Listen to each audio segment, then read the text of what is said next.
Good morning Himachal. आइए नजर डालते हैं अब तक की प्रमुख घटनाओं पर। जम्मू कश्मीर के लिए रवाना हुए आइसोलेशन में रखे मजदूर, लखनपुर तक छोड़ने जाएगी प्रशासन की गाड़ी।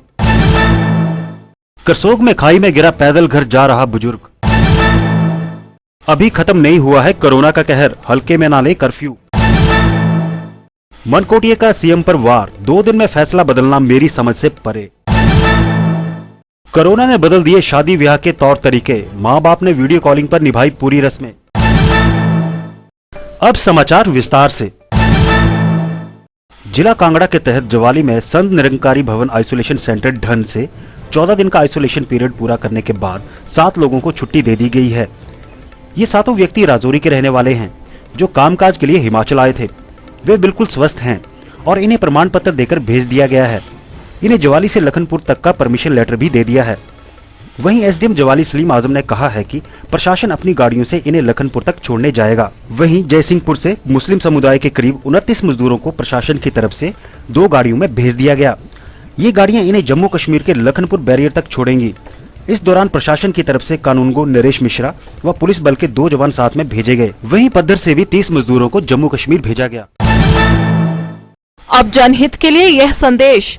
आपकी जानकारी ही कोरोना वायरस का बचाव है। कोविड-19 वायरस से संक्रमित देशों से आने वाले यात्रियों एवं उनके संपर्क में आने वालों को कोरोना वायरस की संभावना हो सकती है। यदि आपने, आपके परिवार या पड़ोस में किसी भी व्यक्ति ने कोविड-19 वायरस से संक्रमित देशों में यात्रा की हो तो 14 दिन तक घर से बाहर न निकलें और तुरंत टोल फ्री नंबर 104 पर सूचित करें। कोरोना वायरस के लक्षण खांसी, बुखार और सांस लेने में तकलीफ है। घबराएं नहीं, बस कुछ बातों का ध्यान रखें। नियमित रूप से साबुन और पानी या अल्कोहल बेस्ड हैंड सैनिटाइजर से हाथ साफ करें। खांसते या छींकते समय नाक और मुंह कोहनी से ढकें अथवा रुमाल और टिश्यू से ढकें। जिस व्यक्ति में खांसी, जुकाम या बुखार के लक्षण हो उससे दूरी बनाएं और भीड़ भाड़ वाले स्थानों में जाने से बचें। मांस और अंडे को अच्छी तरह से पकाकर खाएं, खुले में न थूकें। लक्षण पाए जाने पर लापरवाही न बरतें और किसी भी जानकारी के लिए टोल फ्री नंबर 104 पर कॉल करें। राष्ट्रीय स्वास्थ्य मिशन हिमाचल प्रदेश द्वारा जनहित में जारी। ब्रेक के बाद आपका फिर से स्वागत है। करसोग में पैदल घर जा रहे एक बुजुर्ग की गहरी खाई में गिरने से मौत हो गई। सुरता निवासी मान सिंह 63 वर्ष के थे। घटना का पता लगने के बाद पांगना पुलिस ने शव कब्जे में लेकर पोस्टमार्टम करवाने के बाद परिजनों के हवाले कर दिया है। बुजुर्ग अपने गांव से करसोग कुछ निजी कार्य के लिए आया था। फोन नहीं उठाने पर घर के सदस्यों ने उनकी तलाश शुरू की तो वह गहरी खाई में पड़ा हुआ मिला, जिसे करसोग अस्पताल पहुंचाने पर मृत घोषित कर दिया गया। करसोग पुलिस ने मामला दर्ज कर छानबीन शुरू कर दी है। आज दिनांक 28/4/2020 को एमओ साहब करसोग ने बुजुर्ग दुर्भाग्य सूचना दी कि अस्पताल करसोग में एक डेड बॉडी आई है और जिस सूचना पर मुख्य रक्षक बिजलाल व अन्य स्टाफ के साथ हॉस्पिटल पहुंचा, जहां पर मान सिंह सन ऑफ मनसा, गांव शाउट, डाकघर, उपतहसील पांगना, जिला मंडी व उम्र 63 साल मृत अवस्था में पाया गया, जिसके डॉक्टर साहब के पास फार्म पूरा करके उसका पोस्टमार्टम कराकर उसकी लाश को उसके परिजनों को सुपुर्द किया गया तथा इसकी जो छानबीन जारी की जा रही है।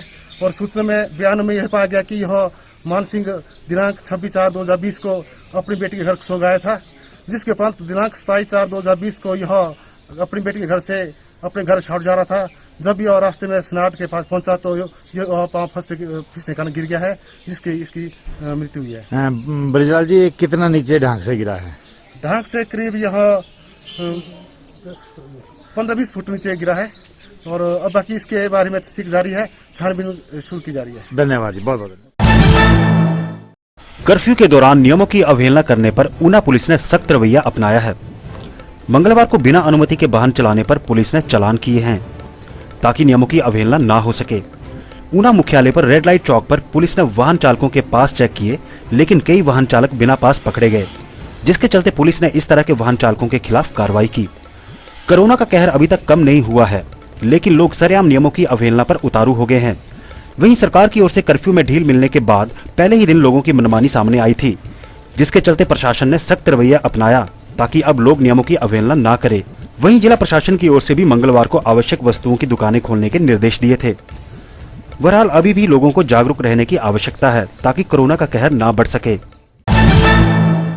पूर्व कामगार एवं कर्मचारी कल्याण बोर्ड के वाइस चेयरमैन सुरेंद्र सिंह मनकोटिया ने मुख्यमंत्री पर निशाना साधा है।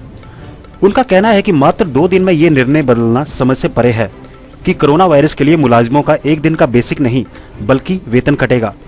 प्रधानमंत्री नरेंद्र मोदी द्वारा कर्मचारियों व पेंशन धारकों का महंगाई भत्ता फ्रीज करने का आदेश भी अटपटा सा लग रहा है। उन्होंने आरोप लगाया है कि इन दोनों आदेशों में तानाशाही स्पष्ट झलकती है, जिसका हम विरोध करते हैं। उन्होंने कहा है कि सरकार के 1 वर्ष डीए फ्रीज करने के निर्णय का तभी समर्थन करेंगे जब सरकार महंगाई सूचकांक फ्रीज करने के लिए उद्योगपतियों को 1 वर्ष तक अपने उत्पादों के मूल्य न बढ़ाने की अधिसूचना जारी करे। तो मेरा ये कहना है कि इस पर निर्णय लेने से पहले इन्हें बड़े बड़े औद्योगिक घरानों से पूछना चाहिए था कि वो महंगाई ना बढ़ाएं या चीज़ों के रेट ना बढ़ाएं। दूसरा जो जयराम सरकार ने निर्णय लिया है वो भी कतई न्यायोचित नहीं है, क्योंकि 2 दिन पहले उन्होंने कहा कि बेसिक का 1 दिन का बेसिक का कर्मचारियों और पेंशनरों से वेतन काटा जाएगा, लेकिन 2 दिन के बाद उन्होंने एक निर्णय और ले लिया कि अब पूरी 1 दिन का वेतन काटा जाएगा। ये कतई भी न्यायोचित नहीं है। मैं बताना चाहता हूँ कि बेसिक काट ली जाए तो किसी भी कर्मचारी या पेंशनर को इतराज नहीं है, लेकिन पूरा वेतन काटना कतई भी न्यायोचित नहीं है। कोरोना ने तो अब शादियों के तौर तरीके भी बदल दिए। कहाँ नाच गाकर भरी बारात लेकर जाना और अब अकेला दूल्हा ही विहाने चला है। जोगिंद्रनगर की ही ये शादी देख लीजिए। यहाँ वीडियो कॉलिंग के जरिए ही परिवार ने अपने बेटे की शादी की पूरी रस्में देखी और उसी में ही अपने बेटे व नई नवेली दुल्हन को आशीर्वाद भी दिया। करीब 6 महीने पहले बीड़ के दीपांशु की शादी बरोट की ज्योति से तय हुई थी। दीपांशु के माता पिता दिल्ली में एक बड़े कारोबारी हैं तथा वह भी अपने पिता के साथ कारोबार में हाथ बटाता है और बीड़ स्थित घर में सबका आना जाना लगा रहता है। जनता कर्फ्यू से पहले दीपांशु बीड़ आया हुआ था और अपने ससुराल पक्ष व दुल्हन का कुशल क्षेम पूछने बरोट गया था। इसी बीच लॉकडाउन हो गया और दीपांशु वहीं फंस गया। 1 महीने से दीपांशु अपने ससुराल में फंसा रहा और माता पिता दिल्ली में। शादी की तय तारीख 26 से 27 अप्रैल थी, तो दूल्हा पहले से ससुराल में और माता पिता दिल्ली में। निर्णय हुआ कि शादी तय तिथियों में कर दी जाएगी। बस फिर क्या था, प्रशासन से कर्फ्यू पास जारी करवा 8 लोगों की मौजूदगी में व प्रशासन की दी हिदायतों के अनुसार शादी की पूरी रस्में निभाई गईं, जिसमें सोशल दूरी व मास्क का पूरा ध्यान रखा गया। बेटे व बहू की सारी रस्में माता पिता ने वीडियो कॉलिंग पर देखी। वहीं दूल्हे का कहना है कि जब पूरी दुनिया संकट में है तो धूमधाम जैसे शब्द का कोई मायने नहीं रहता और सादगी से हुई उनकी शादी हमेशा याद रहेगी। तो यह था अभी तक का घटनाक्रम।